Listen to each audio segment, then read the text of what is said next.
طبعا أوسكار متعدد المواهب. كمان أوسكار أنت أخرجت أفلام وثائقية، حابين نعرف هاي الأفلام اللي تم عرضها عن إيش كانت تدور؟ Yes, as we said that you have a documentary film. So your film, what is talking about? Exactly, it's about to rescue the children. That's the main point of us, because in Colombia are happening things that the army kidnap them, and we have this kind of children growing like involved in that problem, and we want to avoid this problem.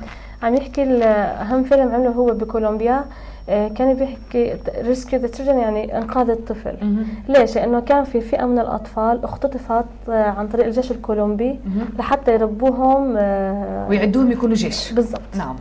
فهذا اللي بقول لك إنه اختطاف الأطفال هاي جدا نعم سيئة من الأمور الخطرة اللي بتحصل في المجتمع، بالذات الأطفال. نعم. أيضا بفترات حياته الماضية كتب شعر. هل كان الشعر أيضا للمواضيع الإنسانية أو له أسباب أخرى؟ So the past you wrote many poems. So your poem for the main reasons to talk about the humanity and the city, or another reasons? There are many reasons for the poem. There are a lot of kind of that, but I have one especially, and it's really my favorite. Was about Palestine, about the suffering inside of the children, about their sad eyes when they see how their town is getting destroyed, and that's the main poem for this job, and it's to continue the campaign with this one. هيحكي إنه الشعر اللي كتبه طبعا لعدة أسباب مختلفة، بس أهم شعر كتبه في حياته هو عن فلسطين. وخلينا أضيف شغلة، أنا صراحة شفته بالإسباني وبالفرنسي والإنجليزي، ترجمنا للعربي، فجدا طلع رائع بالعربي. وهو بيحكي هذا الشعر عن فلسطين، بيحكي عن المعاناة الداخلية اللي بيعانوها الأطفال بفلسطين، وحاليا هو رح يكمل هذا المشروع اللي راح ينبنى على هذا الشعر اللي بخص فلسطين. رائع جدا. طبعا تنقل أوسكار في عدة دول في العالم، إيش البلاد اللي زارها؟ You have visited many countries in the world. So what the countries have you visited?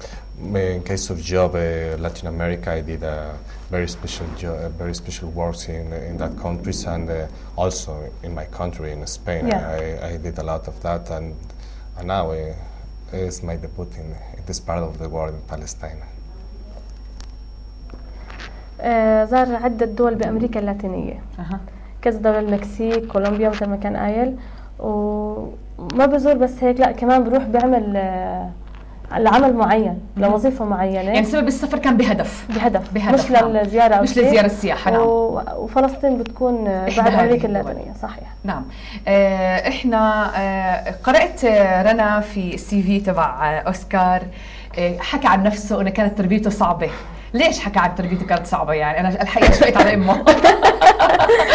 Oscar, we read in your CV that you have written that it's so difficult to educate you when you was a child.